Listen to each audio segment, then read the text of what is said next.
Welcome to Beyond the Balance, the podcast where life and work meet, collide, and sometimes even harmonize. I'm Miller, and today we'll be exploring what it really means to find balance. Not just the balance that fits nice and neatly in a planner, but the messy, meaningful version that's a better reflection of what our lives actually look like. This morning, I have the pleasure of talking with Bruce Groce, a veteran in the tech space, and should I say a recently retired veteran in the workspace. Good morning, Bruce. Thanks for coming. Thanks for having me, Miller. I'm excited to pick your brain here for the next half hour or so. There's quite a bit of things I have to throw your way, but really excited to see how you take it.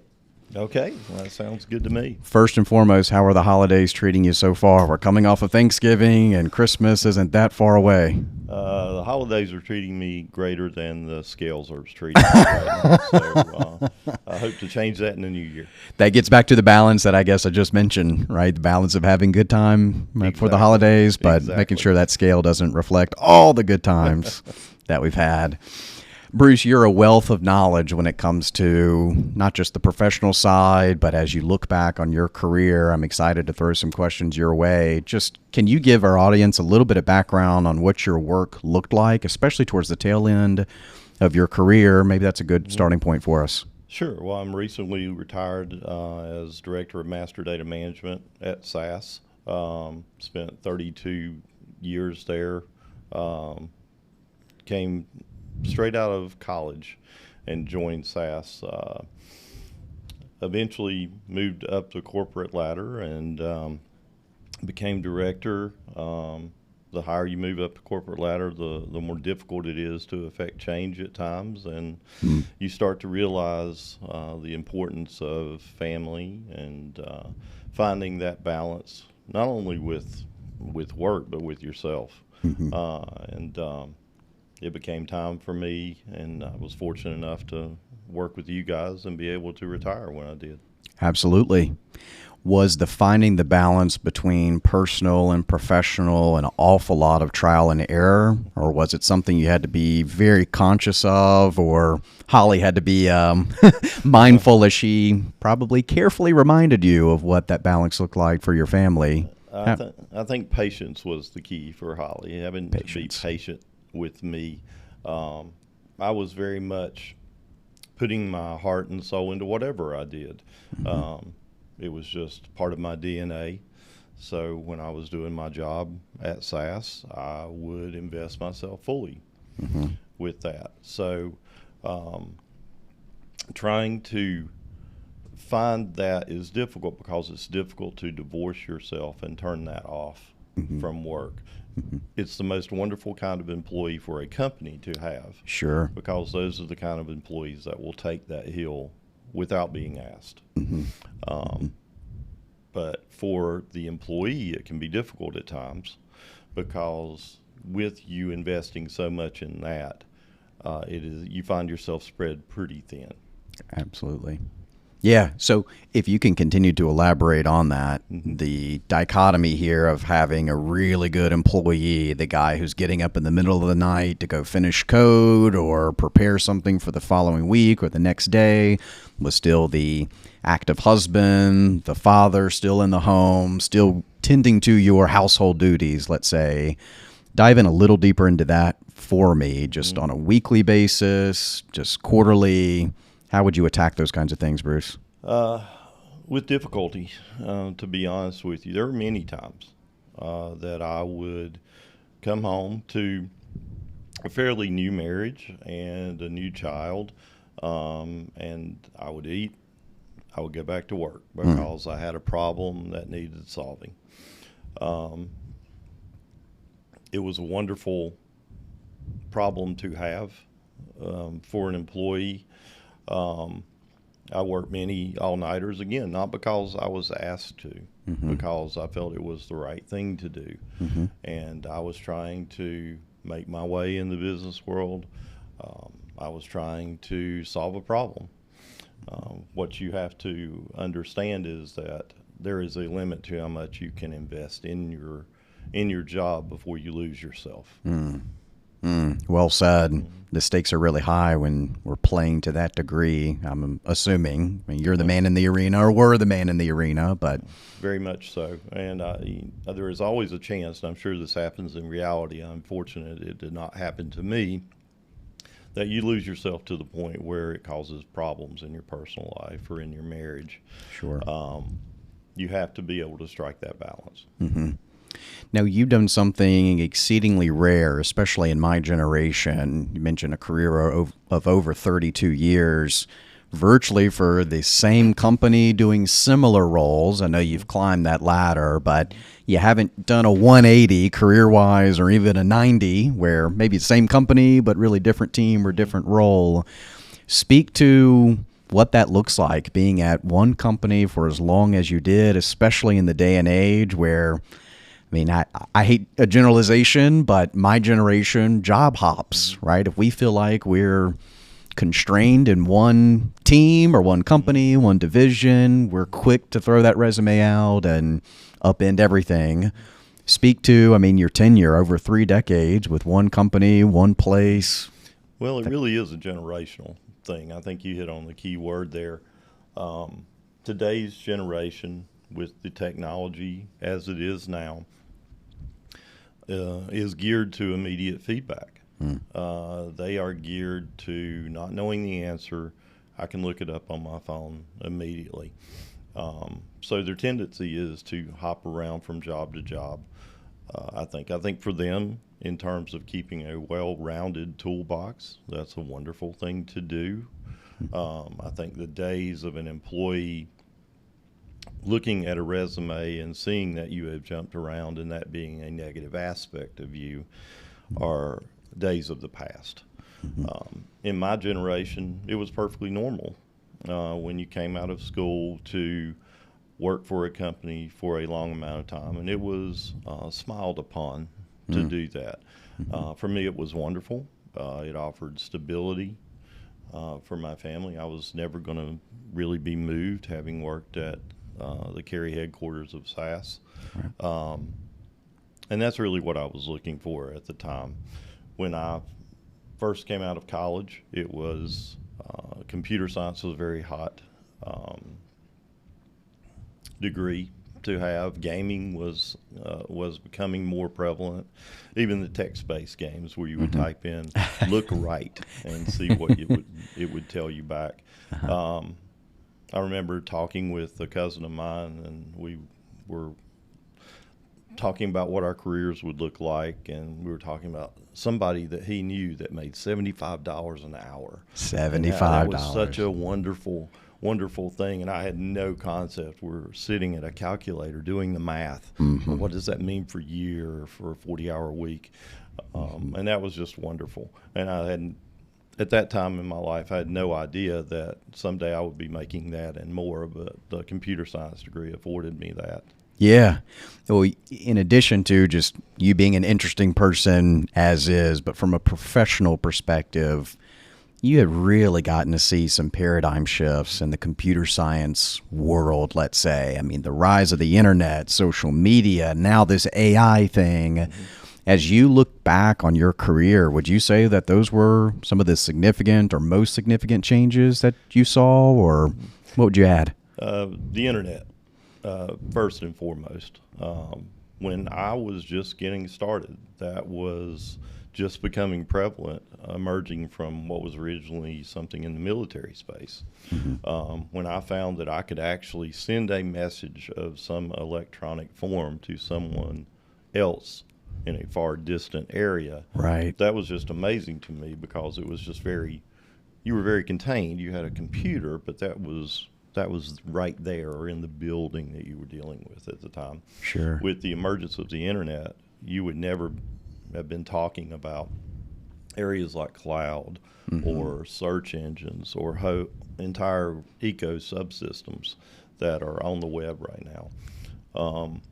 Add in the emergence of smartphones, and the technology that you have in your pocket now is more powerful than what went on some of the Apollo missions. Wow. It's just unbelievable the amount of progress that we have made in years. Now, along with that, You get the emergence of folks being tailored to getting immediate feedback, which can be a good thing. It cannot be a good thing.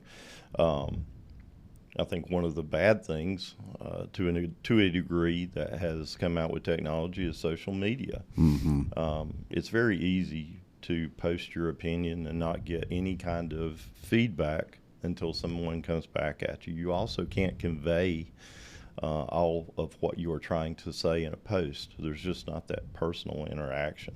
And I think that's one of the things that's missing in today's world is that personal interaction, because that's how you find middle grounds. Both positive interactions with people looking at you in person and saying that's an awesome idea, but the flip side too, right? The playground, getting punched in the mouth when you color outside the lines, let's say, that is a way of feedback, not condoning it, but that is a way of feedback that humans give each other and how we communicate or express ourselves. Right. We need to be in a room where we can define boundaries to each other, as opposed to a virtual room where, in the confines of what you do, there aren't any boundaries. Now, you'll get pushback, but you don't experience the boundaries. You cannot like it, but you don't get the feedback. You don't get the punch in the nose, as you say. Got it. Speaking of feedback and boundaries, so you struck this neat balance that you mentioned before. You're in the tech space, which is often glamorized. It's move fast and break things. It's boom or bust. But you contrasted that with still feeling secure. You knew you weren't going to do changing. You knew you weren't going to move or change physical locations. You may have moved around a bit intra-company, but especially your generational background, there wasn't that carrot on the stick to go follow the next best job or to hop around. For you as an employee and as a father, a husband, a son, those kinds of things, dive in a little deeper into that balance, Bruce. Well, I think I learned a lot of lessons throughout the years, especially staying at one company. Every time you would switch companies, there's going to be some new experience that goes along with it. Staying at one company, you kind of learn your way around, and you learn the relationships, as we were talking about earlier, and how to navigate those, which is something that's helped me outside of SaaS. And again, it goes back to that personal interaction and learning how to work with a certain kind of person. And the certain kind of person that I chose to work with was someone that is like me, someone that will take the hill, somebody that will solve the problem without being asked. And I think I found myself hiring those kinds of employees, quite honestly, which is a wonderful employee to have, as I said, but they have to be able to find that balance. And I think if I had to give one lesson to folks that are just starting, is knowing where that line is. I didn't. I certainly didn't, and I don't profess to that I did when I first came out of college. But I didn't understand that there are some things that I have no control over. I was the eternal optimist. I can solve any problem, and I had some success with that. But as you progress up the corporate ladder, the problems become more complex, and the ability to change those becomes more and more difficult. A lot of the generation that we are currently working with, they want to solve problems as well, but they expect to solve them immediately. And one of the things I guess I would offer up is that risk mitigation is one of the biggest things that I found myself doing in my latter years. Just because you can solve the big problem, and it may be ultimately exactly what you do, it has to be done in a way that mitigates the risk, especially for large production systems. And that's what you mean by risk, or can you explain what you mean by risk mitigation in your world? Yeah, that's exactly what I mean. In that you don't want to incur any more problems or any more hiccups to large production systems than you can. And with that means, even though you can do some things, maybe now isn't the right time, or it isn't appropriate to do. And a lot of folks get discouraged at that because they want to be able to make a difference. they find that frustrating. They start looking at other jobs. Got it. So that would be my one little piece of advice that I think I've learned over the years. Got it. So not seeing the full car, but rather this very specific niche part that they're working on, where just one tweak there can really throw an awful lot off. Is that kind of the idea? Absolutely. And I think it shouldn't discourage trying, honestly. A lot of folks will recede into their shell, I think, a little bit if they meet one area or one problem that isn't immediately adopted if they've offered up a solution. That can't be the way, and it doesn't devalue what you have come up with, and you have to understand that. And that's a difficult thing to understand, especially as a newer employee. Got it. Something we have in common, or our industries have in common, is Hollywood glamorizes them, right? You think of the movies where people are trading things, or the upstart of Facebook, or the pressure and the large checks that come along with people who make it to that 1%. Both the financial world and the tech world seem to just have this mystique about it that attracts people. What's something that most people don't understand about the technology world? Is the glamour actually, is there some truth to it? Or what do we not know from the outside looking in that any techie would definitely know? What do you think? I'm not sure all techies would know all the answers to that, but one of the answers I will give you is just how important the behind-the-scenes areas are. The glamorous jobs are wonderful, and a lot of the glamorous jobs get attention. I myself chose to work in an area that was a lot of the behind-the-scenes stuff. And again, I think that takes a certain kind of employee to do that. But if you find that kind of employee who knows the right thing to do, who knows that you can't portray these wonderful reports without me, you can't do your job without me, then I think that is the kind of employee that you're going to be stuck with for a long period of time. In a good way. In a good way, that person who you mentioned earlier, who will go die on that hill with you, or they are so ingrained to solve that problem and be that optimist, I think, that you were speaking about earlier. Well, I think there's only so many of those glamorous looking jobs that are out there. And one of the things that is missed in the tech area is how much a human aspect plays into it. You need the person that can stand up in front of others and give a presentation and sell your idea. You need a person that can interact with others and help solve a problem. AI is becoming more and more prevalent, but it can't ever be a substitute for the interactions that we have every day and the intuition and the knowledge that you develop from just working in a company for a long period of time. Yeah, so just two more questions for you, and you just hit on one of them. Very open-ended question. What is your take on artificial intelligence? And I know that's a huge umbrella term, but what pops into your mind, knowing the background, the experience, the education that you have? What does this thing look like now to you, and what is it going to look like in the future? I think when I was coming out of college, and frankly to the generation prior to me, it looks like magic. I never would have thought we would have progressed to the point that we have, or become as dependent on it as we have. And I'm not sure the dependency is going to be ultimately a good thing. AI is wonderful. AI is also a tool that can be beneficial if appropriately used. It is not 100% correct. It is not correct all the time. So it's a lot like a person. It is flawed. So I think used as an appropriate tool, it's going to be a wonderful thing. It'll be great for documentation. It'll be great for testing. Sure. It's already being used to write code, and it will become better and better. I don't think it's ever going to take the place of a human interaction, human intuition, and making good decisions based on everything you know. It'll be a wonderful addition to that. Sure. So really enhancing instead of substituting. Although we know realistically some jobs will be replaced or largely combined.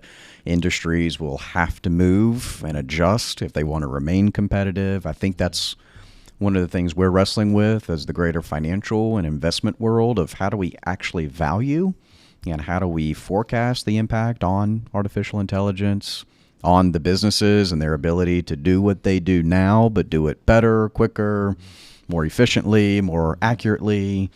I do foresee there being a decrease in certain technology areas, for sure, based on the emergence of AI. It is good enough to take the place of some jobs that are out there right now. Yeah, and I think that we see that happen throughout history when in any kind of innovation steps into the limelight. I share this quote with people, and I don't know it. I won't cite it verbatim, but Henry Ford was asked or made the comment that if I had given the people what they wanted, I would have supplied more horses to them. If we think about, there was an awful lot of barns and horse professionals, carriage drivers, whatever that landscape used to look like, that were indeed put out of business and largely aren't used nearly to the extent that they were.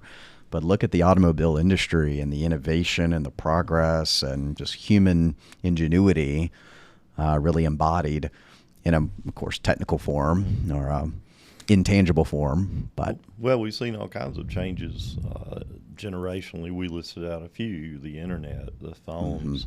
But we've always seen every generation adapt. It just becomes something different, and we have to be ready to move with it. Absolutely. Well, that leads in well to our last question, then I'll let you get out of here. I want you to share with me a life lesson that you've come to know personally. Is it one of those cheesy old adages, the work hard, play hard kind of deal, or is there something else that sticks out to you when I ask you that? Yeah, I guess I would combine a couple of the things that I've said earlier, which is to be the kind of employee that wants to take that hill, that wants to solve the problem and do it for the reasons, not because you were asked to do it, because you want to do it. If you consider work to be fun or a game, you'll never work a day in your life, I was told at one point. But I always know that balance. Be able to take a step back and look at the important things in life, the kind of things that a company like TradeWinds will allow you to fund and it's going to be there for your lifetime. That work is also a tool to help fulfill. Certainly. So be able to draw that line and put the importance on yourself sometimes. To be selfish, a little selfish is a good thing, and your family. And that's how you end up at the end of your life being really fulfilled. Very good. Thank you so much for letting me steal some time from you this morning. To our listeners, thank you for listening. We intend to have awesome guests just like Bruce this morning on in the coming week, so please stay tuned. But Bruce, thanks again for joining me. Really appreciate it. Thanks for having me, Miller.